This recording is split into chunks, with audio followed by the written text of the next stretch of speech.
Hello students and welcome to online tutor में आपका स्वागत है। और यदि आप मेरे चैनल पे पहली बार आए हैं तो इसे सब्सक्राइब करना ना भूलें। तो अभी हम लोग करने जा रहे हैं 6.2 का क्वेश्चन नंबर 1। और क्वेश्चन नंबर 1 में इन्होंने पूछा है कि इन फिगर 6.23, ये एक फिगर दे रखी है इन्होंने 6.23। इसमें इन्होंने बोला है कि A B is parallel to C D. तो ये एक लाइन है ए बी, ये इस लाइन सी डी के पैरेलल है, और सी डी जो है is parallel to E F. तो ये लाइन सी डी जो है इस ई एफ के पैरेलल है। इसका मतलब ये तीनों लाइनें एक दूसरे के पैरेलल है। ओके, उसके बाद ये बोल रहा है कि y ratio z is equal to 3:7। तो ये एंगल है एक्स वाई और z। तो y और z की जो रेशो है ना वो इन्होंने दे रखी है कि 3:7 है। अब बोल रहे हैं कि आप x फाइंड करो। ओके, तो मैं आपको इन शॉर्ट बता दूं कि अगर आप एंगल z निकाल लोगे तो x उससे डायरेक्ट निकल जाएगा। ठीक है, हम पहले एंगल z निकालेंगे, उससे x कैसे निकलेगा अब मैं आपको बताता हूँ। लेकिन सबसे पहले ध्यान ये रखिए कि जो इस तरह के क्वेश्चन रहते हैं ना जहाँ पे रेशो में दिया होता है, तो वहाँ हमने ना इनको मान लेना होता है किसी वेरिएबल की फॉर्म में। ठीक है, तो हम क्या करेंगे, हम बोलेंगे कि let y is equal to, देखो y क्या है 3:7 है ना, तो 3 है ना, तो इसको हम 3 के मान लेते हैं। ओके, z को मान लेते हैं हम लोग क्या 7 के। ये हमने दोनों को आपस में मान लिया। ओके, अब यहाँ पे समझ लो कि ये जो है ना ये लेटर से ये एंगल 1 है। ठीक है, अब देखो ये z और एंगल 1 क्या है, ये एक दूसरे के बराबर हो गए क्योंकि ये दो पैरेलल लाइन है, इसकी सेम साइड पे जो ये एंगल है। ठीक है, तो इनको हम कॉरेस्पॉन्डिंग एंगल बोलते हैं, ये एंगल बराबर होते हैं। ठीक, तो हम एक और चीज़ लिखेंगे कि एंगल 1 जो है वो एंगल ये z के बराबर है। ठीक है, क्योंकि ये z और एंगल 1 जो है कॉरेस्पॉन्डिंग एंगल है। तो ब्रैकेट में मुझे क्या लिखना पड़ेगा, ये क्या है, ये है कॉरेस्पॉन्डिंग एंगल्स। ओके, तो जो कॉरेस्पॉन्डिंग एंगल्स है वो बराबर होते हैं। अब देखिए y प्लस एंगल 1 तो 180 डिग्री होगा क्योंकि लीनियर पेयर है, सेम लाइन पे है। तो अब इसका मतलब क्या है कि y प्लस एंगल 1 जो है वो हो जाएगा 180 डिग्री। वो इसलिए होगा क्योंकि ये क्या है, ये लीनियर पेयर है।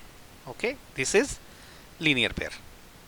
ओके, अब y तो ऐसे ही रहेगा, 1 की जगह मैं z लिख सकता हूँ क्योंकि एंगल 1 जो है z के बराबर है। तो 1 plus z is equal to 180 degree हो गया। ठीक है, अब यहाँ से देखिए y और z हमने मान रखा है, y हमने 3 के माना हुआ है। ओके, प्लस z को हमने कितना मान रखा है 7 के। ये कितना हो जाएगा 180 डिग्री। तो 3 के और 7 के कितना हो जाएगा, ये हो जाएगा 10 के। This is equal to 180 degree. Okay, तो यहाँ से k की वैल्यू आएगी हमारी कितनी, ये नीचे बटे में जाएगा 180/10 हो जाएगा।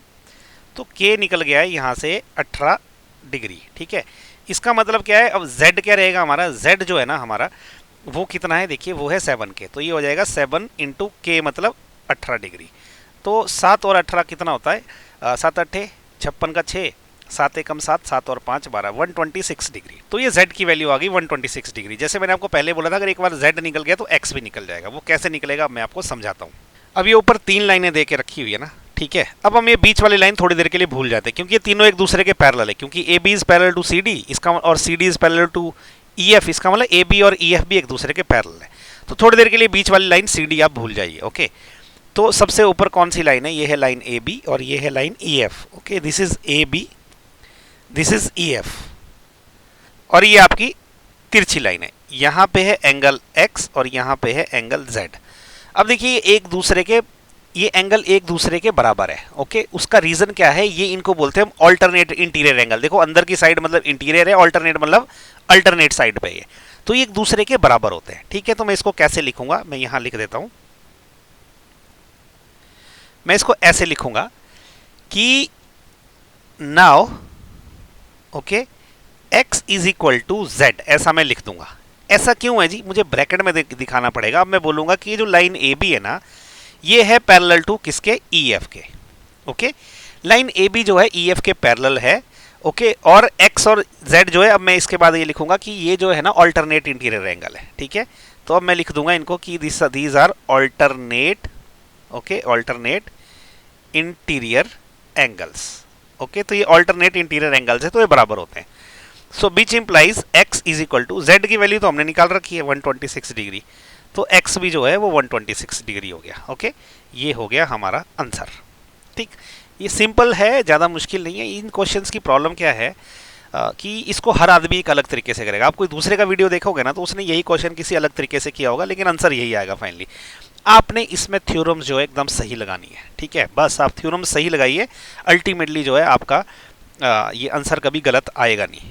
ठीक है, तो इसी के साथ जो है क्वेश्चन नंबर 1 खत्म हो गया। अगर आपको वीडियो अच्छे लगे तो लाइक शेयर और सब्सक्राइब ज़रूर करें और कमेंट करके ज़रूर बताएं, फीडबैक दें। वीडियो अच्छा लगे तो भी कमेंट करें, बुरा लगे तो भी कमेंट करें।